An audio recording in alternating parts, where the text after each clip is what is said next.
Hey there, thanks for stopping by. Another Incarnate video today. We're going to talk about the updates that have happened over the last few months since my last Incarnate video. Huge updates, so stick around, they're exciting.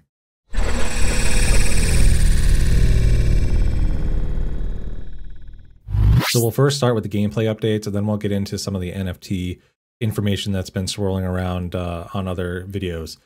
So the first gameplay update that I want to make sure that everybody is aware of, the waves mode that we've had for the last 9 to 12 months during testing is going to go away. It won't be there during the first launch of the game. So I would probably stay away from it during your testing if you're in the alpha right now, or if you get into the beta, it won't be there. The next thing that I want to talk about is the campaign, the tutorial. So over the last 3 months, the tutorial has had kind of an initial release. I started playing it on stream about 2 weeks ago, and I didn't like it, and I kind of said this. So to me, this is a huge problem, right? Like, as a new player coming in, not having played the game before, spending, I don't even know how long it was. It was probably 20, 25 minutes. Just getting through the tutorial, does not feel good. So yeah, it just didn't feel good. It took about 25, 30 minutes to get through the actual map. And as a new player, it just didn't feel good. It took too long. It wasn't very informative. It didn't get you immersed into the game as fast as it should. We provided that feedback to the team. And within a week or so, they reworked all the tutorial levels to be a lot more crisp, short, clean, easier to understand. So I'm actually really happy with the progress that's made, because it's going to be a lot easier for a new player to get into the game, understand what it's all about, because the game's so complex. You want to understand the fundamentals and the basics of the game itself really quickly. Then you can actually start getting into more of the advanced gameplay. So that's wonderful. The tutorial is coming along really nice. The levels have been updated as well. So if we go back and if we go into content, the contact here, a lot of the levels have been reworked across the whole storyline. So that's really cool. You'll notice here that we no longer have an 11 by 11 board. All the other maps in the previous versions have been more based around an 11 by 11 board. Now they've, in their engine and their architecture updates, they've now been able to implement any size board, any kind of configuration, missing pieces, big drops, and all that stuff. So this is a huge improvement over the last 3 months. This is going to make PvP gameplay insane. You're going to see lots of different strategies going on with how you get around a map, all your tokens that you're going to be putting on that. It's going to be awesome. So this first level is pretty quick. Gets you just started into the game. It's been great to see that. We're going to go ahead and surrender here just because I don't want to go ahead and play all this. But let's take a look at another map that has been just greatly revamped. So if we go to Earth and just check out, let's check out Ruins. See what that looks like. This is another new world that has been added to the campaign mode, so it's been pretty cool. They've also got mini bosses now, so this is one of those mini bosses. So on the third level of each world, you have a mini boss where you're actually playing your team against that little mini boss, and you can't really see the mini boss here, but if I scroll around here, there they are.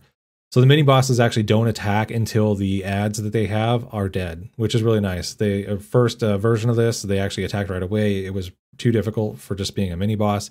So now they have removed the aggro until you've killed these ads. But you can see that we're not in an 11 by 11 mode here or map. Let's go check out another one just to show you another version of it. So let's go back to that the Earth map. And let's check out Helix. Okay. So taking a look at this one, it's going to be way different than what we've seen. You only see part of it right here, just starting in the initial view. Part of the other updates that have happened is on the level, I think maps 4 and 5 of each world, you actually get a partner coming in. So it's going to be based on the worlds that you're playing. So this world is the Nazari World. So let's go ahead and take a look at this. Remember those 11 by 11 maps that we had previously? Now look at what they've done. They've made, just like the map kind of says, a helix. So you have to go all the way around this map to get all the way up and attack these incarnates. Really cool. You can see another new token that we have in the game as well. It's kind of like a mortar, and it basically throws spider mortars around. So the mines, basically spider mines.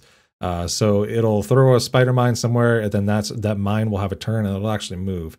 If you hit it, lots of damage goes your way. So this is amazing. Like these map updates over the last few months have been insane. I think it brings a whole lot of variety to the game. It brings a whole lot of creativity from the player into how you're going to build a map. It brings a whole lot of strategy. And that's what I love about this game. The deep mechanics, not only from the abilities, but the strategy of how you build your map is going to make this game A, complex, B, really fun, and C, it's going to be insane from an esports perspective, because you're going to have so many different varieties of comps from your team, but maps that you're going to have to defend against or attack. So much possibility, and it just basically infinite possibilities that you're going to have to try to plan against. So I'm super excited about that. Let's go take a look at one of the new maps in Boreas. And we will let's go to Edge. This is just another good example of the maps that they have. You can also see in these levels, previously we had maybe 3 to 5 incarnates that we were hitting. No longer the case here. So there's my partner that I have in this map to make it a little bit easier. But look at this. Look at how crazy this friggin' map looks now. You've got a whole bunch of pillars that weren't there before. You've got some good artwork updates coming around the map. You've got this great new border going around. I mean, it's insane. And at some point, we will be able to create these maps on our own and have people fight in those maps. I'm super excited for that time to come, because I really want that to happen. It's going to be amazing. All right, so that's like the huge updates for the actual gameplay. Is the map updates. The levels have been revamped that you go through. So go through the campaign, check it out. The Eternals now have sets on them, so you can get sets. We don't know 100% the stats and what those sets are going to bring, but you will be able to create sets out of your Eternals. So just adding another variable to your Eternals and your gear basically on these incarnates that you're going to be able to play around with and start building crazy different comps. So let's go ahead and surrender out of here. Sorry, I did that. Main menu. The Veil has been pretty much untouched, so I won't go through that. The Echo is a similar thing. The Hall has gotten some graphic updates, so it looks a lot cleaner. I really love the feature that we can hide, and we can just go ahead and spin around here and take a look at this guy. So the shading has been updated some more. The graphics in the background has been updated a little bit more. It just looks a lot cleaner and a lot more polished. So I'm really, really happy with that, because it's starting to feel like a really polished released game now. Not much else going on with the Veil. I'm sorry, yeah, the Hall. Not much with the Veil, like I said. PvP is still, again, kind of temporary. You can still go do PvP, but the main menu in the UI hasn't really been updated yet. So let's go back to the main menu.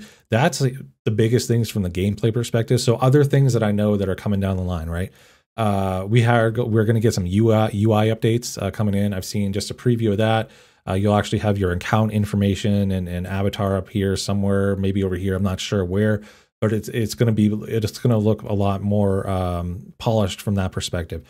Especially when you're going to go down the mobile gaming route, it'll look more like a mobile game where you have your avatar there. So that's really cool. The other big thing that we've got going on soon is going to be the NFT mint. So I'm not going to provide a ton of details of what the NFT mint looks like right now, because it's just not finalized. So I want to make sure that we're all on the same page, that, look out for those official announcements in the Discord from the Skeleton Hand team or the admins. That's where your official information is going to come from. I know I've seen a couple of videos going around that have some minor inaccuracies going on. So just be wary that some of those videos just don't have 100% accurate information, and look out for the official announcements. I do want to point out quickly, though, there's been a couple of videos showing this white paper going on. I'm not going to go through the white paper, because some of the information's a little outdated, and I'm not going to reiterate outdated information. But just know that the white paper's out there. It's been kind of shown in other videos. But wait for the official announcement from the Skeleton Hand team before we get into specifically what everything means in this white paper, because it's not 100% up to date. So just be wary of that. The NFT mint, though, I will tell you, there will be an NFT mint, which I'm pretty excited about. It's going to be on the Ethereum network. It should happen. I think the target is kind of end of February timeframe. So, give or take a week or two, is my guess. So that NFT mint is going to give you a loot box for this game that you can actually use in the game. So I know for sure it's going to have a primal incarnate, which should have some extra little abilities on it, which will be really nice. There will be differing types of rarities. It's going to be random. So you'll have all rare all the way up to the legendary incarnates coming out of those boxes. So it's going to be some RNG for that, which is pretty cool. I like that. It kind of brings a lot more excitement to the mint itself. But I know there will be other things inside of that loot box. I don't know exactly what they are, but we're expecting some details on that probably next week. I think when Samurai gets on an AMA with Hell Hades, I know that they're planning on doing that, and hopefully they release some official information about that loot box. Stuff like what's actually in the box, what the mint price is going to be, how it's going to integrate into the game and stuff like that. I'm hoping that that information is officially announced in that interview. But anyways, those are the huge updates. I encourage you to stick around the Discord, ask a whole lot of questions. There's a competition running right now from the Incarnate Twitter that you can actually go retweet their post, tag a friend, follow Incarnate, and you have a chance to win 10 alpha keys that'll get you access to the game right now before the closed beta.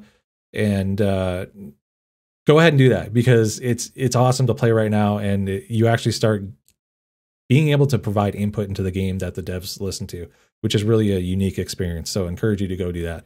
The next opportunity to get keys for the game will be the Mint event, because when you actually have an incarnate that you actually can play, it'll include a key for the game that you can actually start playing in the closed beta. So at that time, your account progress will not reset. I'm really excited for that, because right now every build, well, not every build, but a lot of the builds, we actually have to reset our progress and go grind the levels and stuff like that again. But the game is feeling a lot more polished, a lot more ready for more mass consumerism. I'm really excited that we're getting here. It's been a long road, but I'm happy that we're here. And with that, that's all the updates I have for you guys. Can't wait to make my next video, hopefully after the more official announcements are coming out, and give you guys a lot more information on how you can get involved in the mint, what the tokens what the crypto you're going to need to go mint it, all the information on the networks and how they're going to integrate and stuff like that. We'll walk through it once I have that information. So with that, I hope you have a great day, and we'll see you in the next one.